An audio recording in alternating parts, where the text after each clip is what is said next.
ಮಂಜುನಾಥ್ ದೊಡ್ಡ ಪಾಲುದಾರ ಅಂತ ಹೇಳಲಾಗ್ತಾ ಇದೆ.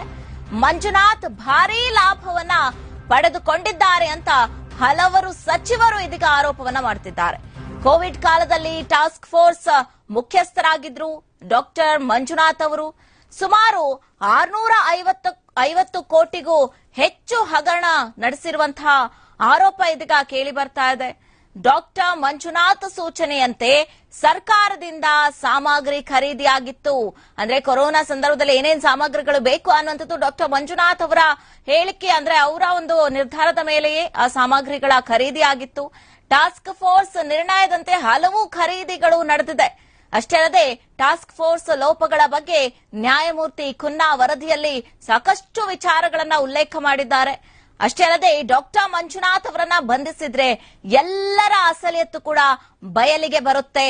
ಹೀಗಾಗಿ ಮೊದಲು ಡಾಕ್ಟರ್ ಮಂಜುನಾಥ್ ಅವರನ್ನ ಅರೆಸ್ಟ್ಗೆ ಕ್ಯಾಬಿನೆಟ್ ಇದೀಗ ಸೂಚನೆಯನ್ನ ನೀಡಿದೆ.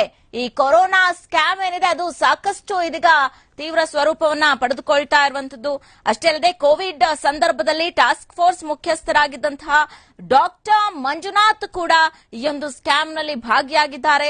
ಸಾಕಷ್ಟು ಲಾಭವನ್ನ ಪಡೆದುಕೊಂಡಿದ್ದಾರೆ ಡಾಕ್ಟರ್ ಮಂಜುನಾಥ್ ಅನ್ನುವಂತಹ ವಿಚಾರಕ್ಕೆ ಸಂಬಂಧಪಟ್ಟಂತೆ ಇದೀಗ ಡಾಕ್ಟರ್ ಮಂಜುನಾಥ್ ಸಂಸದರು ಕೂಡ ಆಗಿರುವಂತಹ ಡಾಕ್ಟರ್ ಮಂಜುನಾಥ್ ಅವರು ಅರೆಸ್ಟ್ ಆಗ್ತಾರಾ ಅನ್ನುವಂಥದ್ದು ಸಾಕಷ್ಟು ಪ್ರಶ್ನೆಯಾಗಿದೆ.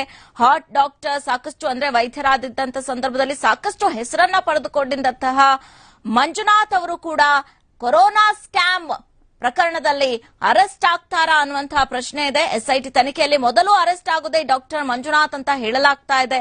ಸಂಸದ ಡಾಕ್ಟರ್ ಮಂಜುನಾಥ್ ಬಗ್ಗೆ ಕ್ಯಾಬಿನೆಟ್ ನಲ್ಲಿ ಇದೀಗ ಭಾರೀ ಚರ್ಚೆಗಳು ಆಗ್ತಾ ಇದೆ. ಯಾಕಂತಂದ್ರೆ ಕೋವಿಡ್ ಸಂದರ್ಭದಲ್ಲಿ ಟಾಸ್ಕ್ ಫೋರ್ಸ್ ಮುಖ್ಯಸ್ಥರಾಗಿದ್ರು. ಹಾಗೆ ಸುಮಾರು 650 ಕೋಟಿಯೂ ಹೆಚ್ಚು ಹಗರಣ ನಡೆಸಿರುವಂತಹ ಆರೋಪ ಕೂಡ ಇದೆ. ಅಷ್ಟೇ ಅಲ್ಲದೆ ಕೊರೋನಾ ಸಂದರ್ಭದಲ್ಲಿ ಡಾಕ್ಟರ್ ಮಂಜುನಾಥ್ ಅವರು ಏನ್ ಸೂಚನೆ ಕೊಡ್ತಾರೆ ಅಂದ್ರೆ ರೋಗಿಗಳಿಗೆ ಯಾವ ರೀತಿಯಾದಂತಹ ಎಕ್ವಿಪ್ಮೆಂಟ್ಸ್ಗಳು ಬೇಕು, ಸಾಮಗ್ರಿಗಳು ಬೇಕು ಅಂತ ಏನ್ ಸೂಚನೆ ಕೊಡ್ತಾರೆ ಅದರಂತೆಯೇ ಸರ್ಕಾರ ಸಾಮಗ್ರಿಗಳನ್ನ